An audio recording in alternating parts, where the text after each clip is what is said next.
देखो जैसे मान लो ये क्वेश्चन हमें दिया जाए, है ना, इस टाइप के क्वेश्चन इंपॉर्टेंट होते हैं। इफ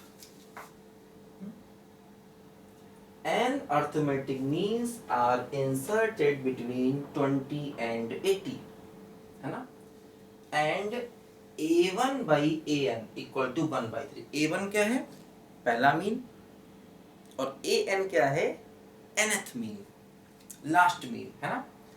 तो पहला मीन और लास्ट मीन इनका रेशो 1/3 है, तो हमको मालूम करना है n क्या होगा, है ना। फर्स्ट मीन और लास्ट मीन इनका रेशो 1/3 दिया गया है, तो हमको मालूम करना है कि n क्या होगा। ध्यान है ना, देखो n अर्थमेटिक मीन्स हमने इंसर्ट किया।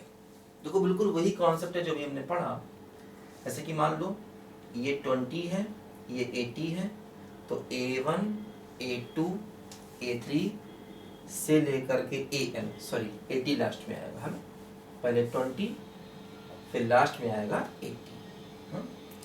देखो 20 और 80 के बीच में हमने n अर्थमेटिक मीन्स इंसर्ट कर दिया, है ना। 20 और 80 के बीच में हमने n अर्थमेटिक मीन इंसर्ट कर दिया। अब पहला मीन और लास्ट मीन का रेशो 1/3 दिया गया, देखो निकालना होगा, पहले d निकालना होगा। अब हम देखो d निकालने के लिए चाहे तो उस फार्मूले का भी यूज कर सकते हैं। d क्या था देखो उस फार्मूले में, अभी देखो पिछला जो हमने क्वेश्चन किया था d क्या था, b - a/n+1। हम चाहे तो d निकालने के लिए उस फार्मूले का डायरेक्ट भी यूज कर सकते हैं, b - a/n+1, है ना। देखो ये b ये a, तो b - a/n+1 से हमेशा t निकल आएगा। नहीं तो प्रोसेस से चले, प्रोसेस क्या है, देखो ये n चीजें हैं, ये 2, तो इसका मतलब कुल टर्म्स tn+2, और tn+2 क्या हो गया 80। tn+2 क्या होगा, a + n+2 - 1 इंटू d बराबर 80, है ना। tn क्या हो गया, a + n - 1 इंटू d। तो देखो 20 + n+1 इंटू d बराबर 80, तो n+1 इंटू d बराबर 60। देखो d आ गया 60/n+1। अब देखो a1 क्या होगा, a1 होगा 20 + d, है ना। तो मतलब 20 + d का मतलब 60/n+1, है ना। और इसी प्रकार देखो a2 क्या होगा, इसमें फिर d जोड़ दो, तो 20 + 2d। a3 क्या होगा, इसमें फिर d जोड़ दो, 20 + 3d। इस तरीके से an क्या होगा, 20 + nd, है ना। देखो तो a1 को सिंप्लीफाई करो, 20 × n+1 + 60 अपॉन n+1। देखो ये हो गया 20n + 80 अपॉन n+1, और देखो an क्या हो गया, ये हो गया 20 + n इंटू d।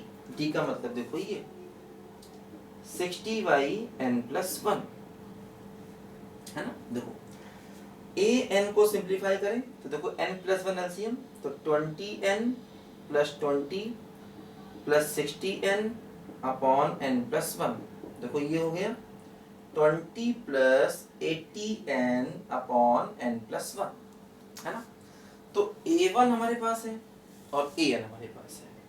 अब देखो गिवन क्या है, गिवन है a1/an बराबर 1/3। देखो a1 और an की वैल्यू पुट कर दो, तो क्या हो जाएगा, देखो ये हो गया 20n + 80, है ना। देखो ये n+1 कैंसिल हो जाएगा जब डिवाइड करोगे, और हो जाएगा 20 + 80n बराबर 1/3। क्रॉस मल्टीप्लाई करो तो 60n + 240 बराबर 80n + 20। देखो ये माइनस करेंगे तो 220 बराबर हो जाएगा 20n, है ना। तो n बराबर देखो हो जाएगा 11, यही हमें निकालना था, है ना। तो n की वैल्यू 11 हो गई, यही हमें मालूम करना था, है ना। तो अर्थमेटिक मीन्स अगर हम बीच में रखते हैं तो उसका क्वेश्चन इस तरीके से हमेशा हमें करना होगा। लिखो बच्चों ध्यान से पहले इसको।